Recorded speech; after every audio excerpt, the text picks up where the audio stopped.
He wanted to create a happy business, so he set out to learn the art of really good ice cream. He is a man known as Big Hazy, and now his new ice cream shop in Centerville, Utah is pulling in the customer crowds. Making chocolate malted milk ball ice cream. The trick is to get enough malt into the flavor so that it really pops when you taste it. I was a service manager for a company that sold service and installed manufacturing equipment, but I felt it was time to move on, so I spent some time determining what I wanted to do with the rest of my life, and I decided I wanted to create a business that was a happy place for people, and ice cream was the happiest thing I could come up with. Okay, new business, no surprise, because he's been a dog trainer, he's been a shoemaker, he changes and reinvents himself frequently. But ice cream? Bought dozens of books and studied, and then I actually took an online correspondence course. It taught me the science of making ice cream. I learned a long time ago, if you let him be him, you're much happier. Yummy, it's so good.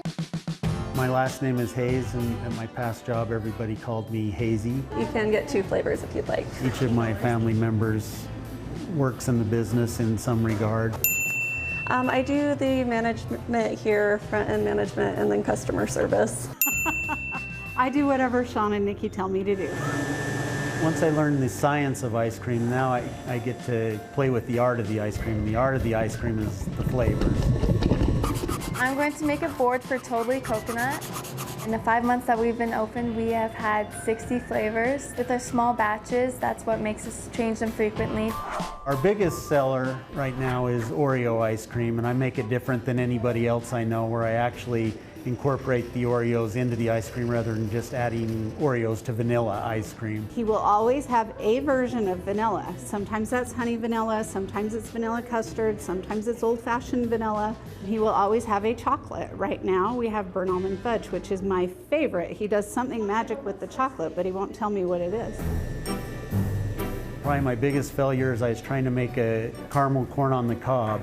It was really good when we made it at home in a small batch. At first you couldn't taste any corn, it was just a caramel ice cream. When I increased the corn content, then it tasted like cream corn, and it really wasn't good, so we didn't serve that to anybody. I wouldn't say he's done with it though. I would say he's still exploring.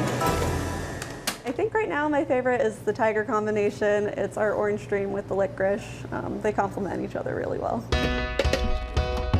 It's really popular in Canada. We actually had a customer request it as a flavor, so we made both of them. We don't swirl them together, but you can do a split single with 2 flavors. Which I was scared of being too bitter because of that creaminess and the orange balancing it out.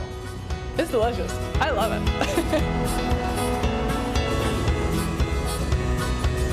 Now we're going to freeze the ice cream down to -10 degrees, so it gets a good hard freeze to it.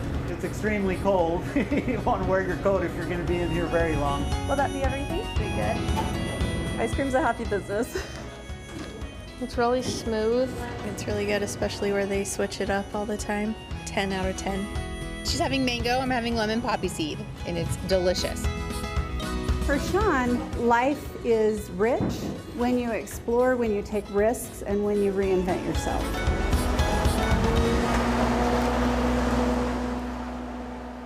Sean says the goal is to be known with those premium brands like Haagen-Dazs and Ben & Jerry's, and we say he's on his way. We're cheering him on. Big Hazy's is on Pages Lane in Centerville, Utah.